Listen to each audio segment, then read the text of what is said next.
পরে আমি তোমাদের বলবো ডাকাতের কাছ থেকে দৌড়ে বাড়িতে গেল। এইভাবে যেতে যেতে দেখতে পাওয়া যায় একদিন, দুদিন, 3 দিন, 4 দিনের মাথায় সকালবেলা আমার রাসূলুল্লাহ দরবারে যুবকরা বের হয়ে যায়।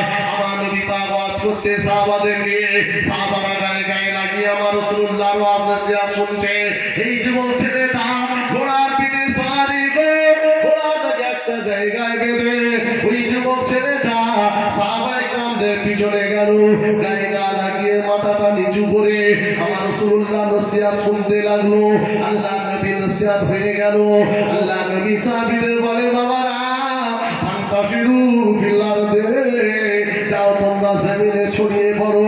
বিবি বাচ্চা তোমাদের তাদের মুখে হাত তুলে দেওয়ার জন্য এই জমিনের উপরে আল্লাহ তাআলা রেজেক ছড়িয়ে রেখেছে। বাবা যাও, চলে যাও বাবা, তাদের মুখে হাত তুলে দেওয়ার জন্য রেজেকের সন্ধানে বেরিয়ে দাও।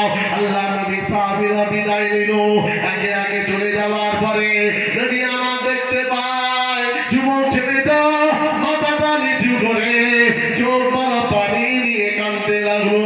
আল্লাহ নবী যুবকটাকে বললো, বাবা ছেলে আয়, বাবা আমার কাছে আয়। ওই যুবক ছেলেটা আমার রাসূলুল্লাহর সামনে আরবের সঙ্গে আমার নবী পাকের সামনে বসে মাথাটা নিচু করে চোখ ভরা পানি নিয়ে কাঁদতে লেগেছে।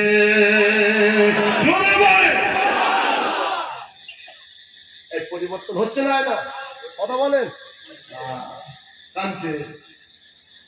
ও ভাইজানেরা, যুবকটাকে জিজ্ঞাসা করা হলো, ও বাবা ছেলে কি হয়েছে তোমার, এমন করে কাঁদছো কেন?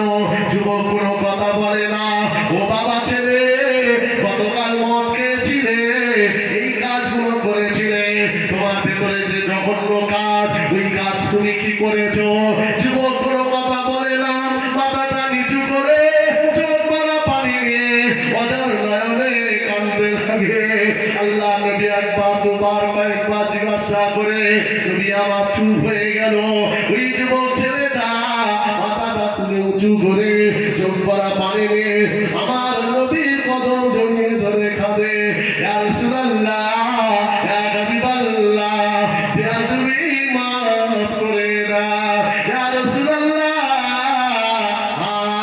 প্রত্যেকটা কাজে গিয়েছিলাম অন্যায় কাজ করার জন্য, প্রত্যেকটা জায়গায় মনে হলো ইয়া রাসূলুল্লাহ তো লজ্জা হতে লাগলো, শরম হতে লাগলো, শর্মিন্দা হতে লাগলো, হায়া হতে লাগলো।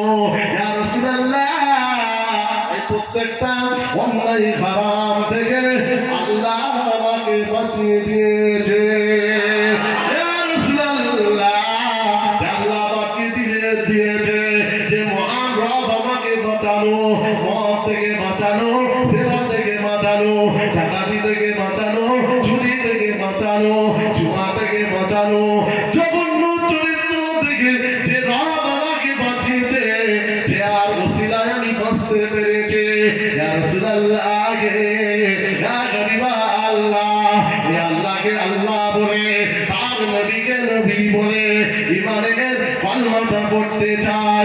ইয়া রাসূলুল্লাহ, আপনি আমাকে ঈমানের কলমাটা পড়িয়ে দেন। হে নওজোয়ান যুবকেরা, আল্লাহ নবীর হাতে হাতে ওই যুবকটা ঈমানের কলমা পড়ে মুসলমান